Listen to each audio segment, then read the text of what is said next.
آج انشاءاللہ تعالی ہم سورۃ النبأ کی آیت نمبر 36 سے لے کر آیت نمبر 40 تک پڑھتے ہیں اور اس کو سمجھنے کی کوشش کرتے ہیں۔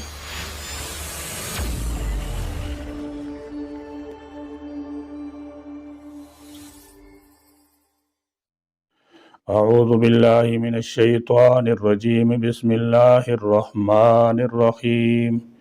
جزاء من ربک عطاء حسابا رب السماوات والأرض وما بينهما الرحمن لا يملكون منه خطابا يوم يقوم الروح والملائكة صفا لا يتكلمون إلا من أذن له الرحمن وقال صوابا ذلك اليوم الحق فمن شاء اتخذ إلى ربه مآبا إنا أنذرناكم عذابا قريبا يوم ينظر المرء ما قدمت يداه ويقول الكافر يا ليتني كنت ترابا۔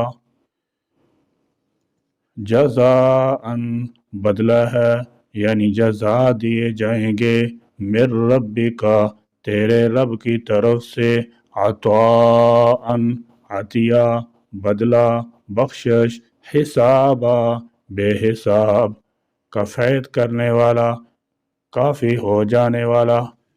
جزاء من ربک ان کے لیے بدلہ ہے تمہارے رب کی طرف سے، عطاء حسابا یہ انعام کثیر، یعنی ان کے اعمال کے سبب جن کی توفیق سے اللہ تعالی جل شانہ نے ان کو بہرہ مند کیا اور ان اعمال کو اپنی تکریم و اکرام تک پہنچنے کا ذریعہ بنایا۔ رب السماوات جو رب ہے آسمانوں کا، والارض اور زمین کا، وما بینہما اور جو کچھ ان دونوں کے درمیان ہے، الرحمانی بڑا مہربان ہے، لا یملکون نہیں وہ اختیار رکھیں گے، منہ خطابا اس سے بات کرنے کا، یعنی جس نے انہیں یہ عطیات عطا کیے وہ ان کا رب ہے۔ رب السماوات والارض جو آسمانوں اور زمین کا رب ہے، جس نے ان کو پیدا کیا اور ان کی تدبیر کی۔ الرحمن جس کی رحمت ہر چیز پر سایہ کناں ہے، پس اس نے ان کی نشو نما کی، ان پر رحم کیا اور ان کو لطف و کرم سے نوازا، حتیٰ کہ انہوں نے بہت کچھ پا لیا۔ پھر اللہ تعالی جل شانہ نے قیامت کے دن اپنی عظمت اور اپنی عظیم بادشاہی کا ذکر فرمایا۔ اس روز تمام مخلوق خاموش ہوگی، کوئی بات نہیں کرے گا، لا یملکون منہ خطابا اس سے بات چیت کرنے کا انہیں اختیار نہیں ہوگا۔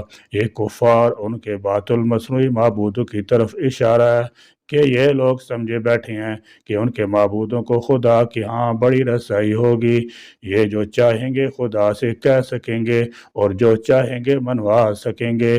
یہ خیال بالکل باطل ہے، کوئی بھی مجاز نہ ہوگا کہ اس سے کوئی عرض معروض کر سکے، اس کے سامنے وہی زبان کھولیں گے جن کو اس کی طرف سے اجازت مرمت ہوگی، اور وہی بات منہ سے نکالیں گے جو بالکل حق اور سچ ہوگی۔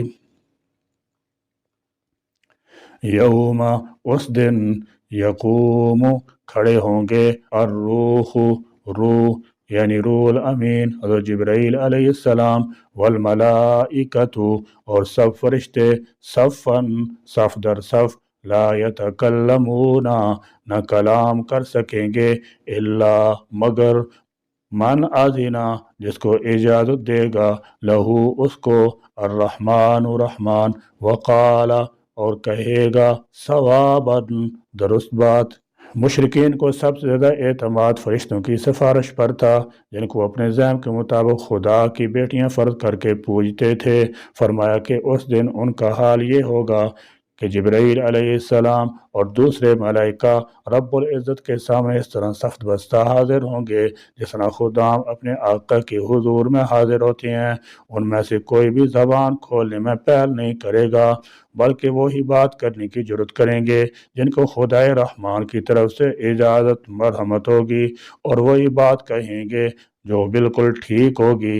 یعنی اگر مشرکین اس خبط میں مبتلا ہیں کہ ان کے دیوی دیوتا خدا سے جو بات چاہیں گے نعت سے منوا لیں گے، اور ان کے حق میں جو سفارش چاہیں گے کر دیں گے، تو یہ محض ان کی طمع خام ہے۔ روح سے مراد جبرائیل امین ہے جو تمام فرشتوں میں افضل ہیں، والملائکۃ، اور تمام فرشتے بھی کھڑے ہوں گے صفا، صف باندھے اللہ کے حضور سر افگندہ ہو کر، لا یتکلمون، وہ کلام نہیں کر سکیں گے سوائے اس بات کے جس کی اللہ اجازت دے۔ حشر کے میدان میں اللہ تعالیٰ جل شانہ کی ہیبت اور امتحان کا خوف اس قدر زیادہ ہوگا کہ کوئی شخص بول نہ سکے گا۔ دنیا کی طرح کسی قسم کی سفارش، رشوت یا طرفداری کی ہمت کسی کو نہ ہوگی۔ ہاں البتہ صرف ان قابل قدر ہستیوں کو بولنے کی اجازت ہوگی جن کو بولنے کی اللہ کی طرف سے اجازت ہوگی۔ حضور اکرم صلی اللہ تعالی علیہ وسلم نے فرمایا، ہر نبی کی ایک دعا خصوصی طور پر قبول ہوتی ہے، چنانچہ ہر پیغمبر نے اس دعا میں جلدی کر لی ہے، مگر میں نے قیامت کے روز اپنی امت کی شفاعت کے لیے اس دعا کو بچا کر رکھا ہے۔ میری امت میں سے جو شخص غیر مشرک مرے گا، اللہ نے چاہا تو اس دعا کا فائدہ اس سے پہنچے گا۔ پھر انبیاء، علماء اور شہداء کی سفارش کا ذکر حدیث میں اس طرح کیا گیا ہے۔ حضور نبی کریم صلی اللہ تعالی علیہ وسلم نے فرمایا، قیامت کے دن انبیاء، علماء اور شہداء اللہ کے حکم سے سفارش کریں گے۔ حدیث میں یہ بھی آیا ہے کہ حضور نبی کریم صلی اللہ تعالی علیہ وسلم نے فرمایا، قرآن پاک کی تلاوت کرتے رہو، اس لیے کہ قیامت کے روز یہ بھی ان کی سفارش کرے گا جو اس کی تلاوت کرتے تھے۔ پھر یہ بھی شرط ہے کہ سفارش ان لوگوں کے لیے سفارش کی اجازت ہوگی یا سفارش قبول کی جائے گی جن سے اللہ تعالیٰ راضی ہوگا۔ شفاعت کا حق حاصل کرنے والوں کو 3 اعمال پر پابندی کرنی چاہیے۔ نمبر 1، توحید کا اقرار، شرک کا انکار۔ نمبر 2، نمازوں کا پابند ہونا۔ نمبر 3، درود شریف کی کثرت، یعنی اکثر پڑھتے رہنا۔ امید ہے کہ ان لوگوں کو سمجھ آ گئی ہوگی جو یہ کہتے ہیں کہ دیکھا جائے گا، اور کچھ یہ کہتے ہیں کہ ہم تو رسول پاک صلی اللہ تعالی علیہ وسلم کے امتی ہیں، ہمیں اعمال کی کیا ضرورت ہے۔ اللہ تعالیٰ جل شانہ سے یہ دعا کرتے رہنا چاہیے، اے اللہ اپنے پیغمبر کی شفاعت کی سعادت مجھے نصیب فرما۔ ذالک، یہ الیوم دن ہے، الحق برحق، فمن، پس جو کوئی، شاء چاہے، اتخذ بنا لے، الی ربہ اپنے رب کی طرف سے، مآبا ٹھکانہ۔ یہ برات کا ذمہ اعلان ہے کہ لوگوں کو اس دن کی آمد سے آگاہ کرنا ضروری تھا، سو یہ کام کر دیا گیا، اب لوگوں کی ذمہ داری اپنی ہے۔ فرمایا کہ جس دن کی آمد سے یہ ڈرایا جا رہا ہے وہ ایک امر شدنی ہے، وہ آ کے رہے گا، نہ اس کو کوئی ٹال سکتا ہے، نہ کوئی اس دن کسی کے کام آنے والا بنے گا۔ تو جو اپنی خیر چاہے وہ اپنے رب کے پاس اپنا ٹھکانہ بنا لے۔ وَمَنْ شَاءَ اتَّخَذَ إِلَىٰ رَبِّهِ مَآبًا سے ایک بات تو یہ نکلی کہ اس معاملہ میں اللہ اور رسول کی ذمہ داری صرف یہ ہے کہ لوگوں کو اس دن سے آگاہ کر دیا جائے، یہ ذمہ داری نہیں ہے کہ لوگوں کے دلوں میں اس کا خوف اتار بھی دیا جائے۔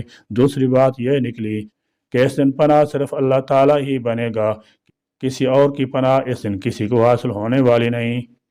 تیسری بات یہ نکلی کہ اللہ کو پناہ بنانے کا طریقہ یہ ہے کہ اس دنیا میں اس کی بتائی ہوئی راہ اختیار کی جائے، جس نے یہاں اس کی راہ اختیار نہیں کی وہ آخرت میں اس کی پناہ نہیں حاصل کر سکے گا۔